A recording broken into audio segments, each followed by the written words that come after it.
Neste mês de junho,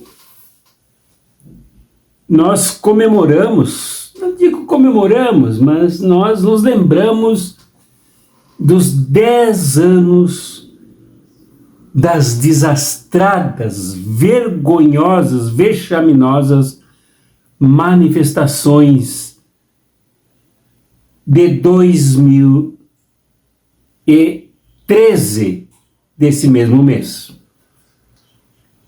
Há várias vozes que avaliam aqueles que se manifestaram daquele jeito, como vimos comentando aqui em nossos programas do canal.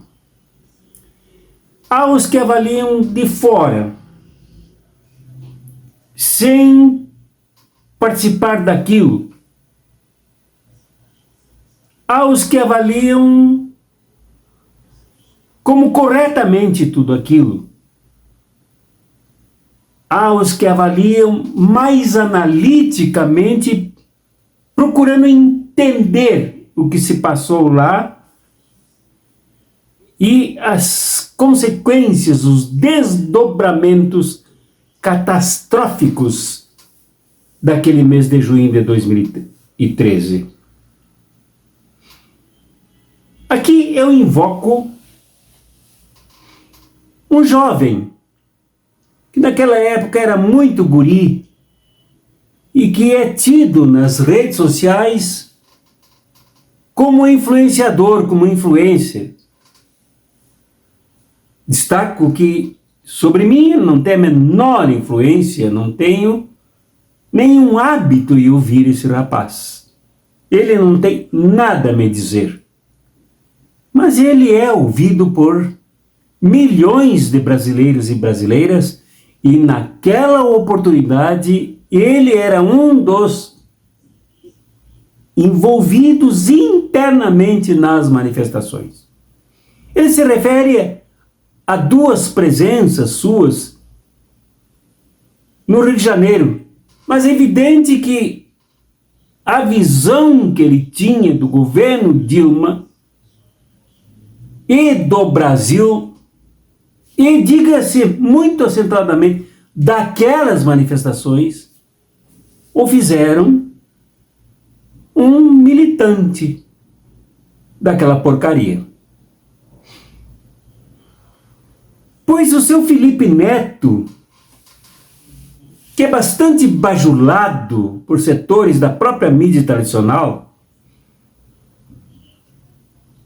se manifestou numa entrevista no jornal Folha de São Paulo e disse algumas coisas que não têm assim em si muita relevância, mas com relação ao que ocorreu, me parece importante considerar alguns pontos da fala e da revisão da própria posição do seu Felipe Neto. Revisão por ele mesmo, a fala feita por ele mesmo sobre a tal autocrítica que ele fez. Não sei se ele sabe o que é isso, autocrítica.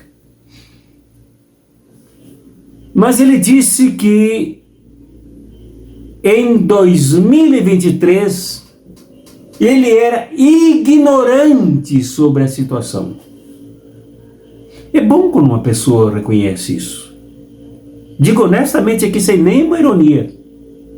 É muito importante, ética e politicamente, quando uma pessoa se dá conta de que ela era ignorante diante de certos eventos de desdobramento de consequências catastróficas como aquelas. E por ser ignorante, disse ele se colocou do lado errado da história, isto é, ao lado dos manifestantes. Naquele caldeirão que produziu muito ódio e também foi produzido por muito ódio. E gerou monstruosos seres humanos, como ocorreu com o golpe de 2016, com as falas, com os discursos satânicos na Câmara dos Deputados, no Senado Federal, com a traição do vampirão Michel Temer,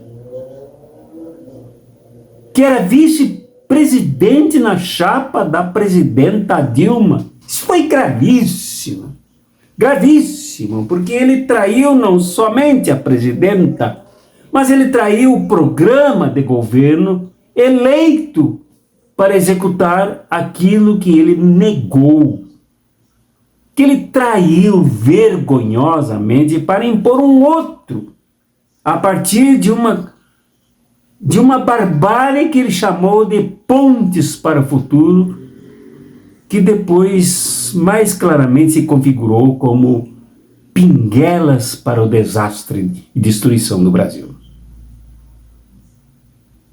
E acabou chegando nesta coisa monstruosa que o Brasil viveu, que se chama Jair Bolsonaro e o seu governo do inferno mesmo, governo da morte, governo do genocídio, o governo da corrupção, o governo do ódio, o governo do fake news, o governo da rendição do Brasil aos interesses estadunidenses, seu imperialismo representado por Donald Trump, tão ou mais violento, corrupto e mentiroso do que o próprio capanga dele, Jair Bolsonaro.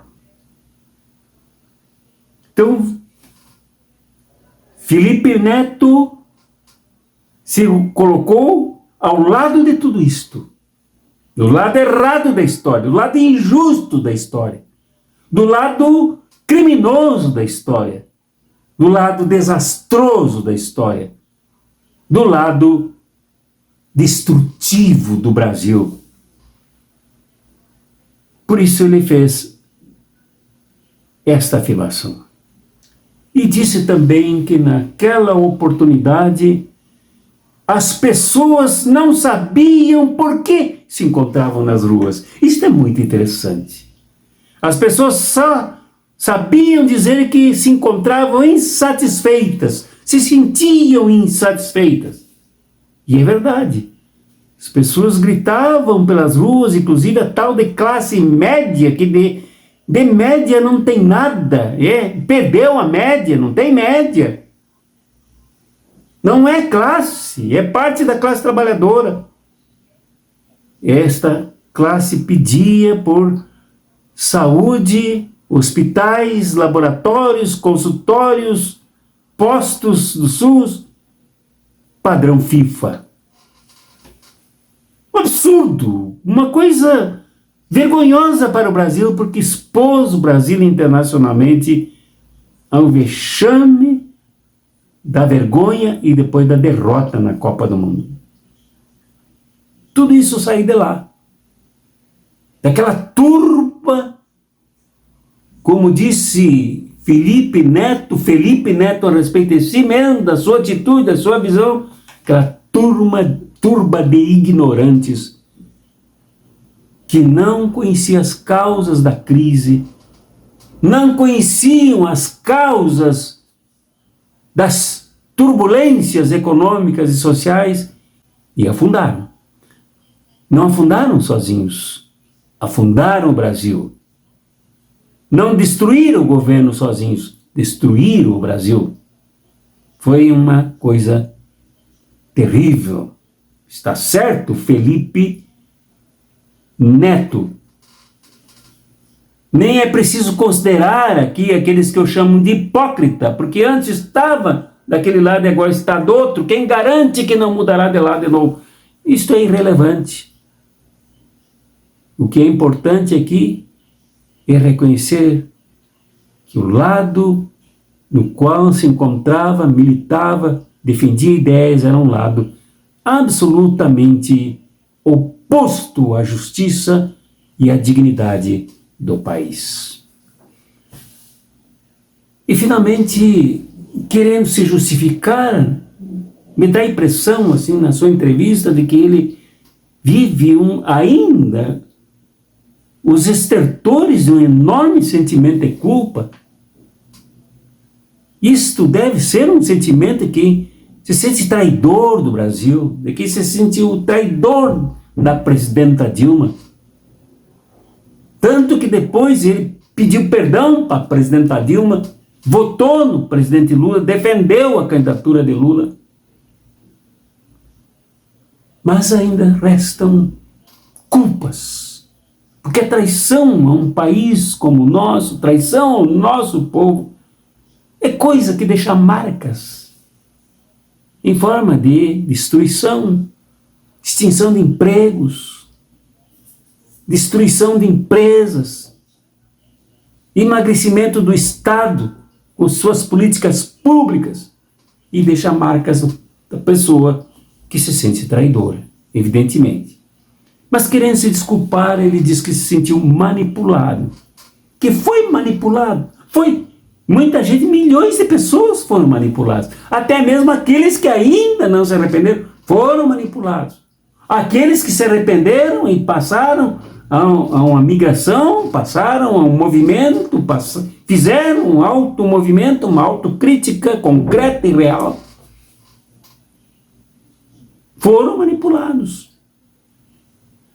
Então aqui, Felipe Neto presta um serviço importante que devemos acolher, quando ele diz que este país foi manipulado e é manipulado pelos bilionários que se sentem donos de tudo aqui. Através da mídia eles manipulam, e eu já disse isso aqui inúmeras vezes. E ele, portanto, Felipe Neto, se sentiu manipulado. Esta manipulação também tem um nome de golpe. Esta turma de bilionários que roubam de todas as formas do povo brasileiro, também lhe roubam o pão, lhe roubam o emprego, lhe roubam a dignidade, lhe roubam a cidadania, lhe roubam a consciência política, lhe roubam a rebeldia e põem no seu lugar o ódio gratuito, mas o ódio que envenena as relações, que apodrece amizades, mata pessoas. Esta manipulação, identificada e denunciada por Felipe Neto, tem também, como eu disse, um nome de golpe e golpeia o país. Golpeou em 2016, sem se importar que ali estava uma mulher como presidenta da República, uma mulher honesta, uma mulher comprometida com o país, que sabia de alguns erros que cometia, mas que entendia percorrer caminhos táticos para chegar à estratégia de um país que deveria avançar com os royalties da Petrobras, que foi roubada depois, corrompida depois, para a educação e para a saúde. Então, Felipe Neto diz o que todos nós dizemos, que bilionários, que ricaços, inclusive alguns deles, que se adonaram da Eletrobras, que se adonaram de Volta Redonda, que se adonaram do Vale do Rio Doce, que se adonaram de parte da Petrobras, parte importante da Petrobras, que invadem as terras que são da República, que são do país, são públicas, para derrubar e trafegar árvores de forma absolutamente ilegal e com enormes prejuízos ambientais. Esses poderosos bilionários, em convênio com os bilionários internacionais, são tão marginais, são tão delinquentes, que para eles nada importa. envenenar as águas do Brasil, envenenar as terras do Brasil, derrubar as árvores cuja derrubada prejudicará o mundo inteiro. Para eles isto não importa, importa é o lucro que eles terão com pastagem em extensão aumentada, com carne dos bois a serem exportada. É isso que importa. Bilionário não pensa em povo, não pensa no país, não pensa em desenvolvimento para todos e para todos, não pensa em renda para a classe trabalhadora, não pensa em tirar a miséria da vida do povo e o povo da miséria. Não pensa no futuro do país com a educação das crianças, adolescentes e jovens. Não, esses delinquentes bilionários são tão imorais que pensam dia e noite em golpe para levar vantagens. Quando conversei aqui com Márcio Postman, um dos economistas mais brilhantes, professor da Universidade de Campinas, ex-diretor, presidente da IPEA, ele disse que os mais ricos do país hoje são os que se adonaram das estatais altamente lucrativas. São os bilionários, aqui denunciados por Felipe Neto. Delinquentes, marginais, odiosos, escravocratas, atrasados econômica e socialmente, politicamente, e dispostos a tudo para satisfazer a perversidade de seu egoísmo. Mais uma contribuição para a nossa reflexão. Não é fácil nos mantermos no caminho da luta, no caminho correto que inclusive deve ultrapassar as eleições, para fortalecer ainda mais a base social de transformação e da concepção constitucional de que o poder é do povo e dele emana. Fortalecer o povo como poder. Temos muito o que caminhar, mas saber que somos manipulados é fundamental para fortalecermos o povo, para que não se deixe mais manipular. Não se deixe mais manipular para derrubar governos populares, como Dilma, como querem fazer já de novo agora com o presidente Lula, como fizeram no passado com João Goulart, como fizeram com Getúlio Vargas, levando-o ao suicídio. Estes mesmos que têm lá relações com o tempo de Getúlio foram os que apertaram no gatilho do revólver que parou o coração de Getúlio, o coração do desenvolvimento, o coração da independência nacional, o coração do reforço estatal com empresas que significassem investimento econômico no país. Estes mesmos precisam ser denunciados, mas nós precisamos nos fortalecer para impedir que esses moleques, estes indecentes, que esses delinquentes voltem a golpear o nosso país. Mas isso depende muito mais de nós do que deles. Abraços proféticos e revolucionários. E até amanhã, sexta-feira, às 10 horas, quando refletiremos no programa Fé e Luta. O assunto será a oração hipócrita e herética de Deltan Dallagnol.